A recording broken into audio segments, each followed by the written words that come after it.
এই যে আরো 7 দিন বাকি রমাদান আসতে, এই 7 দিন পর্যন্ত আমরা রমাদান পাবো, কোনো গ্যারান্টি আছে?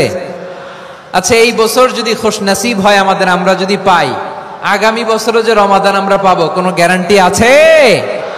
তাহলে আসুন আমরা ভেবে নেই, হতে পারে this Ramadan could be the last and final Ramadan in our life. হতে পারে এই রমাদানই হতে পারে আমার জীবনের শেষ রমাদান। ঠিক কিনা বলেন? তাই আসুন আমরা আল্লাহর কাছে দোয়া করি, আল্লাহুম্মা বাল্লিগনা রমাদান। আল্লাহ, তুমি রমাদান পর্যন্ত আমাদেরকে পৌঁছে দাও। আওয়াজ করে পড়েন আমিন। প্রিয় ভাইরা, বলুন তো, আমরা যে আরবি মাস অতিবাহিত করছি, কাটাচ্ছি, এই মাসটির নাম কি? শাবান। মাশাআল্লাহ, এই তো আপনারা সবাই জানেন। শাবানের পরেই যে মাস আসবে, এটার নাম কি? রমাদান। যে আসতেছে, আপনাদের ভাল লাগে? হ্যাঁ, রমাদান নাম শুনলেই মুমিন হৃদয়ে বয়ে যায় প্রশান্তির ফল্গু ধারা। ঠিক কিনা? একটা আনন্দ, একটা উচ্ছ্বাস আমাদের হৃদয়ের মধ্যে চলে আসে। রমাদান সাইয়্যিদুশ শুহুর, 12 মাসের মধ্যে সবচাইতে শ্রেষ্ঠতম মাস রমাদান আল মুবারক আসছে। আত্মশুদ্ধির মাস, আত্মসংশোধনের মাস, শুদ্ধাচারের মাস, নিজেকে আলোকিত করবার মাস। ঠিক কিনা বলেন? এই রমাদানুল মুবারকে আমাদের কি করণীয়, কি বর্জনীয়, what to do and what not to do, এই টপিকসের উপর কিছু কথা আপনাদের সামনে উপস্থাপন করব ইনশাআল্লাহ। ওমা তাওফীকি ইল্লা বিল্লাহ। আমার প্রিয় ভাইয়েরা, আমি আমার খুতবার শুরুতে সূরা বাকারার 185 নম্বর আয়াত তেলাওয়াত করেছি, যেখানে আল্লাহ তাআলা কোন মাসে কোরআন আল কারীমকে, মহাবিশ্বের মহাবিশ্বয় কোরআন আল কারীমকে এই পৃথিবীতে নাজিল করেছেন সেটা আমাদেরকে জানিয়েছেন। আল্লাহ তাআলা ইরশাদ করছেন, শাহরু রমাদানাল্লাযী উনজিলা ফীহিল কুরআনু হুদাল লিন্নাস ওয়া বাইনাতিম মিনাল হুদা ওয়াল ফুরকান। আল্লাহ বলেন, রমাদান এমন একটা মাস যে মাসে কোরআন নাজিল করা হয়েছে। আর এই কোরআন হচ্ছে বিশ্ব মানবের জন্য পথ নির্দেশিকা, হেদায়েতের সুস্পষ্ট বর্ণনা এবং সত্য মিথ্যা পৃথক করার আসমানি মানদণ্ড রূপে জামিনে আমাদের জন্য কোরআন নাজিল করেছে কে? আওয়াজ করে বলেন তো, আল্লাহর নাজিল করা এই কোরআনে কোনো ভুল আছে? সবাই বলেন নাই। সবাই বললে এতটুকু আওয়াজ হয় আমি বিশ্বাস করি না। গলা ছেড়ে দিয়ে বলেন, আল্লাহর নাজিল করা এই সর্বশেষ আসমানি কিতাব আল কোরআনে কোনো ভুল আছে? সন্দেহ আছে? সংশয় আছে? বিয়ন্ডলেস, বাউন্ডলেস, বটমলেস, এমন কিতাব যেটা পড়ে গবেষণা করে এর তথ্য, উপাত্ত, ইনফরমেশন, লেসন নিয়ে শেষ করা যায় না। সুবহানাল্লাহ। আল্লাহ বলেন, এই কোরআনকে আমি রমাদানে নাজিল করেছি, যেটা বিশ্ব মানবের জন্য পথ নির্দেশিকা। এতে আছে হেদায়েতের সুস্পষ্ট বর্ণনা আর সত্য মিথ্যা পার্থক্য করার মানদণ্ড, কোনটা সত্য কোনটা মিথ্যা এটা কোরআন দিয়ে ডিফারেন্সিয়েট করা যায়। কোরআন হচ্ছে ফুরকান, to differentiate between right and wrong. কোনটা সত্য, কোনটা মিথ্যা, কোনটা ভুল, কোনটা নির্ভুল, এটা কোরআন দিয়ে যাচাই করা যায়। চিল্লায় বলেন ঠিক কিনা? এজন্য এই কোরআন দিয়ে আমাদের জীবন সাজাতে হবে। কোরআন দিয়ে জীবন না সাজালে জীবন আলোকিত হয় না।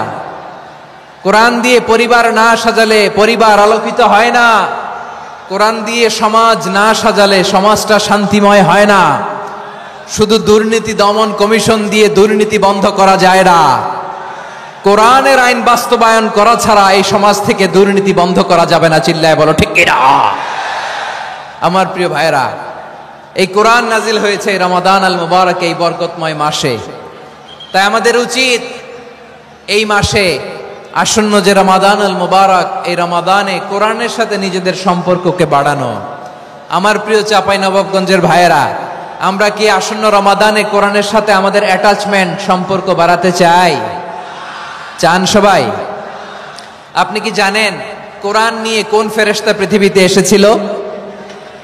জানেন? ফেরেশতার নাম কি বলেন তো? জিবরিল আলাইহিস সালাম। একটু খেয়াল করে শুনেন, কান দুটো খরগোশের কানের মতো খাড়া করে আমার দিকে তাকান। সাইয়েদনা জিবরিল কোরআন নিয়ে এসেছেন, ফলে উনি হয়েছেন শ্রেষ্ঠ ফেরেশতা। বিশ্ব নবীর উপর কোরআন নাজিল হয়েছে, তাই তিনি হয়েছেন শ্রেষ্ঠ নবী। রমাদানে কোরআন নাজিল হয়েছে, তাই রমাদান হয়েছে শ্রেষ্ঠ মাস। কদরের রাতে কোরআন নাজিল হয়েছে, তাই কদর হয়েছে শ্রেষ্ঠ রাত। আমরাও যদি কোরআনের সাথে সম্পর্ক বাড়াই, আমাদের মর্যাদাও এরকম, আমাদেরকেও শ্রেষ্ঠ মানুষ বানায় দিবে কে? এজন্য কোরআনের সাথে সম্পর্ক বাড়াইতে রাজি আছেন তো? যারাই কোরআনের সাথে সম্পর্ক বাড়ায় এদের মর্যাদা বাড়ায় দেয় কে? দেখবেন আমাদের হাফেজে কোরআন, তারা ইন্টারন্যাশনাল কোরআন কম্পিটিশনে যে গোটা বিশ্বকে পেছনে ফেলে প্রথম পুরস্কার নিয়ে আসে।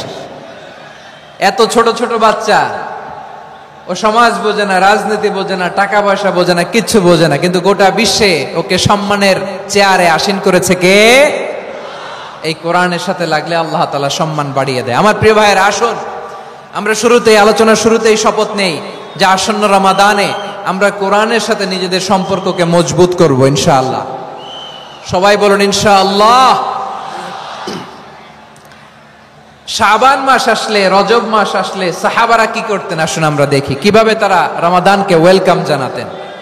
রজব শাবান আসলেই ওনারা রমাদান পর্যন্ত পৌঁছার আকুতি, আগ্রহ আর ফরিয়াদ আল্লাহর কাছে জানাতেন আর বলতেন, ইয়া আল্লাহ, রমজান পর্যন্ত আমাদের হায়াত বাড়িয়ে দাও। আল্লাহুম্মা বাল্লিগনা রমাদান, আল্লাহ তুমি রমজান পর্যন্ত আমাদের পৌঁছে দাও। আল্লাহুম্মা বারিক লানা ফি রজব ওয়া শাবান ওয়া বাল্লিগনা রমাদান, আল্লাহ রজব শাবানে বরকত দাও, আল্লাহ রমজান পর্যন্ত তুমি আমাদেরকে পৌঁছে দাও। আওয়াজ করে পড়েন আমিন। আমার প্রিয় চাঁপাইনবাবগঞ্জের ভাইরা, গত বছর অনেকের সাথে আমরা একসাথে রমাদান কাটিয়েছি, তাদের অনেকে দুনিয়াতে এখন বেঁচে নাই, এরকম আছে না নাই? এই যে আরো 7 দিন বাকি রমাদান আসতে, এই 7 দিন পর্যন্ত আমরা রমাদান পাবো, কোনো গ্যারান্টি আছে? আচ্ছা, এই বছর যদি খুশনসিব হয় আমাদের, আমরা যদি পাই, আগামী বছরও যে রমাদান আমরা পাবো, কোনো গ্যারান্টি আছে? তাহলে আসুন আমরা ভেবে নেই, হতে পারে this Ramadan could be the last and final Ramadan in our life. হতে পারে এই রমাদানই হতে পারে আমার জীবনের শেষ রমাদান। ঠিক কিনা বলেন? তাই আসুন আমরা আল্লাহর কাছে দোয়া করি, আল্লাহুম্মা বাল্লিগনা রমাদান, আল্লাহ তুমি রমাদান পর্যন্ত আমাদেরকে পৌঁছে দাও। আওয়াজ করে পড়েন আমিন। ইবনু রাজব আল হাম্বলি লাতাইফুল মাআরিফের মধ্যে লিখেছেন, সাহাবারা ওনারা রমাদান কেন্দ্রিক, আমাদের সালাফ সালফে সালেহিনরা রমাদান কেন্দ্রিক জীবন কাটাতেন। ওনারা রমজান আসার 6 মাস আগে আল্লাহর কাছে দোয়া করতেন, আল্লাহ রমজান পর্যন্ত পৌঁছে দাও। রমজান চলে যাওয়ার পরে বাকি 6 মাস আল্লাহর কাছে দোয়া করতেন, আল্লাহ এই রমাদানে যে ইবাদত করেছি, এই ইবাদতগুলো তুমি কবুল করে নাও। সুবহানাল্লাহ। তাহলে পুরো বছর রমাদান কেন্দ্রিক জীবন। রমজান আসার আগে 6 মাস দোয়া করতো, আল্লাহ আমরা যেন রমজান পাই। রমজান চলে যাওয়ার পরে বাকি 6 মাস বলতো, আল্লাহ রমজানে যে ইবাদত করেছি এগুলো তুমি কবুল করে নাও। সুবহানাল্লাহ। আবার এই শাবান মাসে আল্লাহর হাবিব সাল্লাল্লাহু আলাইহি ওয়াসাল্লাম সবচেয়ে বেশি রোজা রাখতেন। কানা ইয়াসুমু শাবানা কুল্লাহ, সবচেয়ে বেশি রোজা রাখতেন শাবান মাসে। ওয়া কানা ইয়াসুমু শাবানা ইল্লা কলিলা, শাবানের অল্প কয়েকদিন ছাড়া পুরো শাবানটাই বিশ্বনবী রোজা রাখতেন। সুবহানাল্লাহ পড়েন। এই শাবানে আপনারা রোজা রাখছেন তো? রাখছেন? আল্লাহ তুমি কবুল করো, আমরা সবাই পড়ি আমিন। এই শাবান শেষে আমাদের মধ্যে আগমন করবে রমাদান, এবং এই রমাদানুল মুবারক আল্লাহ তাআলা আমাদের জন্য সিয়াম ফরজ করেছেন। কি ফরজ করেছেন?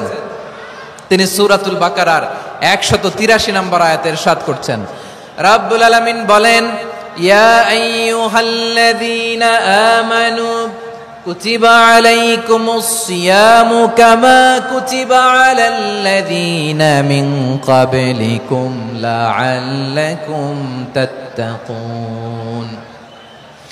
আল্লাহ বলেন, ও বিশ্বাসীরা শোনো শোনো, তোমাদের জন্য সিয়ামকে ফরজ করা হয়েছে, ঠিক যেমন ভাবে তোমাদের পূর্ববর্তী উম্মতদের উপরও সিয়ামকে ফরজ করা হয়েছিল, লাআল্লাকুম তাত্তাকুন, যাতে করে তোমরা সবাই মুত্তাকি হতে পারো।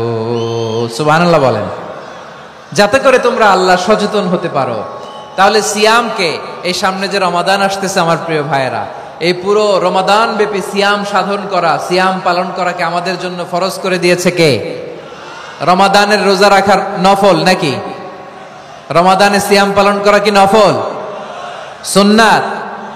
তাহলে কি ফরজ? আওয়াজ করে বলেন, রমাদানের রোজা রাখা কি ফরজ? এটা শুধু আমাদের উপরই ফরজ না, আমাদের আগে যত জাতিগোষ্ঠী এই পৃথিবীতে এসছে সবার উপরে সিয়াম পালনকে ফরজ করেছে কে? সবার উপরে আল্লাহ তাআলা সিয়াম পালনকে ফরজ করেছিলেন। তবে ধরনটা ভিন্ন ছিল, এক এক জাতিগোষ্ঠীর জন্য এক এক ধরনের ছিল।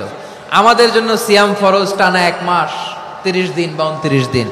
এজন্য আল্লাহ তাআলা আমাদের জন্য গোটা রমাদানে এই সিয়ামকে ফরজ করে দিয়েছেন। আওয়াজ করে বলেন আল্লাহু আকবার।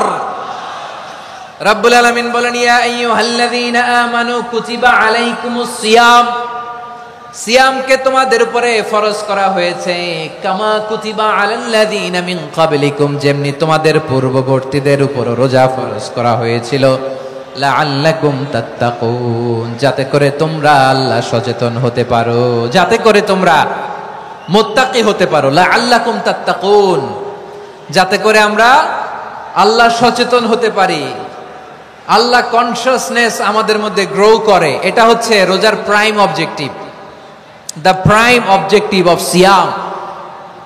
অনেকে জিজ্ঞেস করলে অনেকে বলে রোজার মূল উদ্দেশ্য হচ্ছে না খেয়ে থাকা। না, অনেকে বলে গরিবদের কষ্ট অনুধাবন করা রোজার উদ্দেশ্য। না, রোজার উদ্দেশ্য কি, সিয়াম পালনের উদ্দেশ্য কি, এটা আল্লাহ তাআলা স্পষ্ট এই আয়াতের পেছনে বলেছেন যে লাআল্লাকুম তাত্তাকুন, যাতে করে তোমরা আল্লাহ সচেতন হতে পারো, আল্লাহ ভীতি তোমাদের মধ্যে গ্রো করে, গড কনসিয়াসনেস, আল্লাহ কনসিয়াসনেস, আল্লাহ সচেতনতা যেন বাড়ে, দ্য সেন্স অফ অ্যাকাউন্টেবিলিটি, আল্লাহর সুপ্রিম কোর্টের কাঠগড়া এই দুনিয়াতে আমি যাই করলাম তার সবকিছু যে পাই টু পাই হিসাব দিতে হবে, এই sense, to enhance the sense that what ever we do Allah is watching me.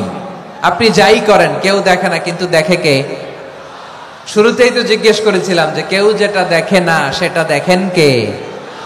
কেউ যেটা শোনে না সেটা শোনেন কে? এর নাম হচ্ছে লাআল্লাকুম তাত্তাকুন, যাতে করে তোমরা আল্লাহ সচেতন হতে পারো, আল্লাহ ভীরু হতে পারো। দুনিয়ার কেউ দেখে না, কিন্তু আল্লাহ দেখে। এটাই রোজার মূল শিক্ষা। আমার প্রিয় ভাইরা, আপনি লুকিয়ে লুকিয়ে ঘরের ভেতরে অন্যায় করেছেন, পাপ করেছেন, আপনার বাবা দেখে নাই, মা দেখে নাই, স্ত্রী দেখে নাই, কিন্তু দেখেছে কে? আল্লাহর চোখ ফাঁকি দেয়া যায়? আচ্ছা, বুঝে থাকলে বলেন তো, সিসি ক্যামেরার চোখ ফাঁকি দেয়া যায় কি যায় না? পুলিশের চোখ, র্যাবের চোখ, বিমানবন্দরে কাস্টমস অফিসারের চোখ, কিন্তু আমার আল্লাহর চোখ? সবাই বলেন, আল্লাহর চোখ ফাঁকি দেয়া যায়? এই সেন্সটা নিয়ে আসা নিজের মধ্যে, আমি what ever I do Allah is watching me, যাই করি আল্লাহ দেখে। লাআল্লাকুম তাত্তাকুন। রমাদানের রোজা, ইফতারি, সিয়াম, ইবাদত সব কিছুর মধ্য দিয়ে আপনাকে খেয়াল করতে হবে যে লাআল্লাকুম তাত্তাকুন এই স্ট্যান্ডার্ড এটা অ্যাচিভ হচ্ছে কিনা আমাদের, যাতে করে তোমরা মুত্তাকি হতে পারো, আল্লাহ ভীরু হতে পারো। তাকওয়া, এটা হচ্ছে the essence of Islam. What is তাকওয়া? তাকওয়া মানে কি? তাকওয়ার সংজ্ঞা অনেকে অনেক ভাবে দিয়েছেন। আমি সরাসরি সাহাবাদের কাছ থেকে একটা সংজ্ঞা আপনাদের শোনাচ্ছি। ওমরে ফারুক রাদিয়াল্লাহু তাআলা আনহু উবাই ইবনে কাব রাদিয়াল্লাহু তাআলা আনহুকে জিজ্ঞেস করেছিলেন, ইয়া উবাই মা হুয়া তাকওয়া, হে উবাই তাকওয়া কি? তাকওয়া কাকে বলে? উবাই ইবনে কাব তিনি প্রশ্নের উত্তর না দিয়ে উনিও আবার প্রশ্ন ছুড়লেন। তিনি বললেন, ইয়া আমিরুল মুমিনিন আমা সালাকতা তরিকান যা শাউক, আপনি কি কাঁটাযুক্ত রাস্তা দিয়ে মরুভূমিতে কখনো হেঁটেছেন? যে রাস্তার চারদিকে ক্যাকটাস, গুলমলতার কাঁটা, হেঁটেছেন? ওমরে ফারুক বললেন, নাম হেঁটেছি। বালা, হেঁটেছি। কাইফা আমিলতা, কিভাবে হেঁটেছেন? ওমরে ফারুক বললেন, শাম্মারতু ওয়াজতাহাতু, আমি আমার জামা, জুব্বা আর চাদর আটোসাটো করে গায়ের সাথে এমন ভাবে মিলিয়ে রেখেছি, এমন সাবধানে হেঁটেছি যাতে করে মরুভূমির ক্যাকটাসের গুলমলতার কাঁটা আমার গায়ে বিঁধে না যায়। উবাই ইবনে কাব বললেন, ফাযালিকা হুয়া তাকওয়া, আরে তাহলে আপনি তো ঠিকই জানেন তাকওয়া মানে কি, এটাই তো তাকওয়া। ওই রাস্তা দিয়ে যেভাবে হেঁটেছেন পুরো দুনিয়ার জিন্দেগিটা এইভাবে সাবধানে চলার নামই হচ্ছে তাকওয়া। চিল্লায় বলো ঠিক কিনা? এই দুনিয়াতে পাপ পঙ্কিলতা থাকবে, শয়তানির হাতছানি থাকবে, অপরাধ প্রবণতা থাকবে, নফসের খায়েশ থাকবে, অন্যায়ের হাতছানি থাকবে। সব কিছুকে দলে মুচড়ে পেছনে ফেলে সাবধান হয়ে এই দুনিয়ার সিরাতুল মুস্তাকিমের পথে চলতে হবে। যে রাস্তা শুরু হয়েছে দুনিয়াতে, শেষ হয়ে গিয়েছে আল্লাহর জান্নাতের ভেতরে। চিল্লায় বলেন ঠিক কিনা? আমার প্রিয় চাপাই নবাবগঞ্জের ভাইয়েরা, এটার নামই তাকওয়া। উবাই ইবনে কাব বললেন, ও আমিরুল মুমিনিন, ওই কাঁটাযুক্ত গুল্মলতার রাস্তার মধ্যে ঠিক যেমনি সাবধান হয়ে আপনি হেঁটেছেন, এই দুনিয়ার বুকে ওই সাবধান হয়ে চলার নাম হলো তাকওয়া। সুবহানাল্লাহ। তাহলে তাকওয়া কারে বলে? আমার চাপাই নবাবগঞ্জের কলিজার টুকরা ভাইরা